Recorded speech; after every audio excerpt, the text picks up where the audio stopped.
Welcome back. There's something truly poetic about how Amberlynn manages to set the bar 6 feet under and still trip over it. We expect nothing, less than nothing, and she never disappoints. Another week, another weigh-in, and I expect another gold medal in mental gymnastics just to explain why the scale went up again. Not to make assumptions. So let's get into this latest performance in the never-ending tragedy that is Amberlynn Reid versus personal growth. She's here to deliver a weigh-in, and instead she's just submitting a clumsy monologue riddled with contradictions, distractions, and one truly humiliating defense of a cookie. Let's get straight into the questions, she says, before launching into what feels like a 30-minute ramble about her therapy. I applaud anyone seeking mental health support. But when you begin a weigh-in video with "let's not talk about that though," perhaps a moment of editorial judgment should be applied. This entire opening is an ode to how aware and evolved she is, followed immediately by what's basically an admission that she does still binge eat. Splendid work. Growth with no results. It's very her. She credits the psychologist who diagnosed her with BPD as a transformative figure in her life.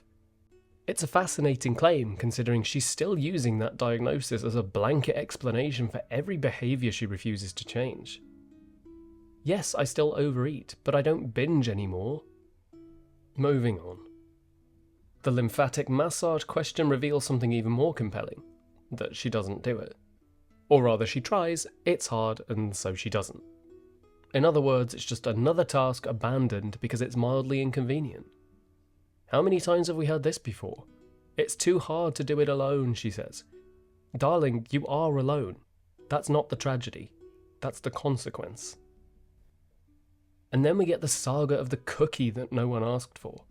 5 minutes spent swearing to the heavens that she did not, in fact, consume an army's worth of chocolate chip cookies.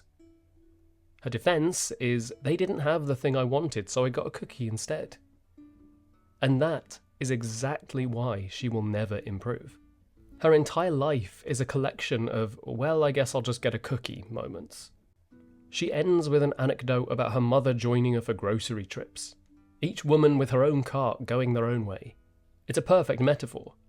2 women wandering aimlessly in a store full of nutrition and returning to the car with processed nonsense and denial. Next, she starts talking about her goals. Only Amberlynn could turn "talk to my doctor" into a triumphant declaration of personal growth.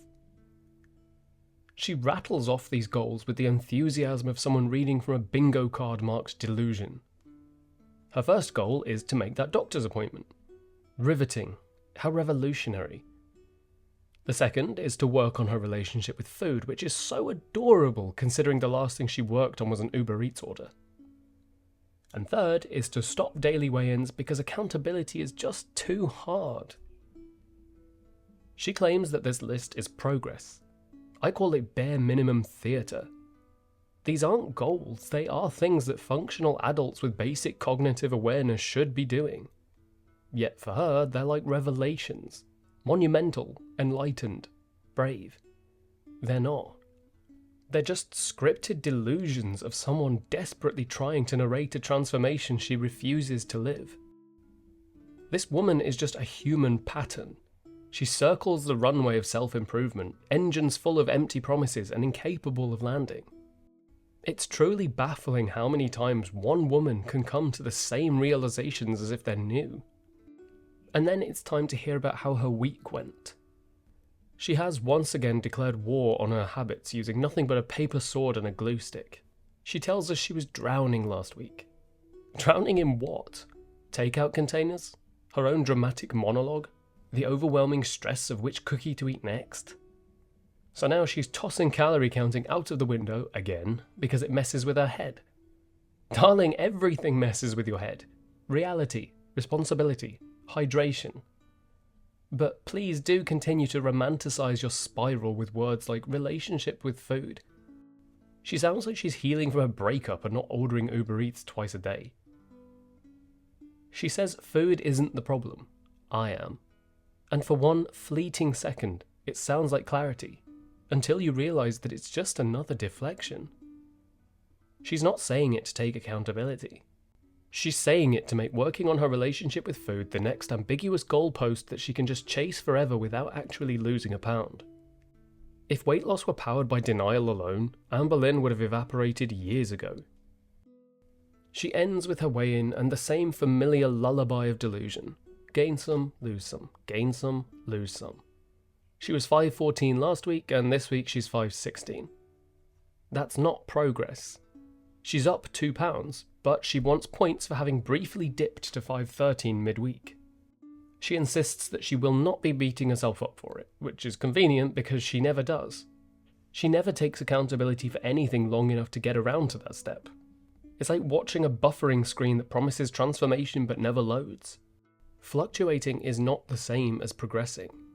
This is not the ebb and flow of a meaningful journey. It's just the stagnant slosh of someone paddling in circles and calling it a voyage.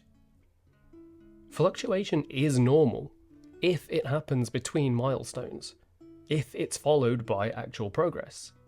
But in Amberland, it's just a decade-long detour into delusion with a pit stop at every McDonald's along the way. She clings to her midweek low like it's a lifeline. I was 5'13", she crows as if the scales whispering destiny into her ear. But by today, she's heavier than the week before, but still that's growth somehow. No, my love, that is just the slow-motion tragedy of someone who thinks weight loss is a concept to philosophize about, not an action to take. We're not seeing transformation. We're just seeing looped failure with better lighting than she had when she started. It's performance art, not progress. It's like watching someone throw a party because they thought about doing the dishes. She celebrates awareness as if it's action. She identifies a pattern, I gain back everything I lose, and then immediately repeats it but declares emotional growth for recognizing the cycle, while actively living it. It's like standing in a house fire saying, "So the flames are the problem," and then lighting another match.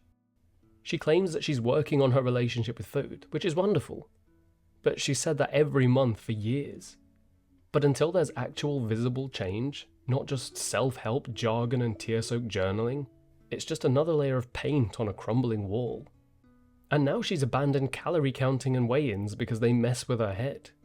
So accountability is hard, so instead she's focusing on vibes. You know what would be revolutionary? Progress. Not potential, not poetry, results. And there we have it. Another weigh-in, another ramble, and another round of congratulating herself for doing absolutely nothing. This woman could eat an entire cake, cry about it, call it part of the healing, and convince herself that it's progress. But sure, Amber, gain some, lose some. Just don't expect us to clap for the same stagnant cycle you've been in for years. At this point, she isn't chasing weight loss. She's just circling the drain of her own narrative.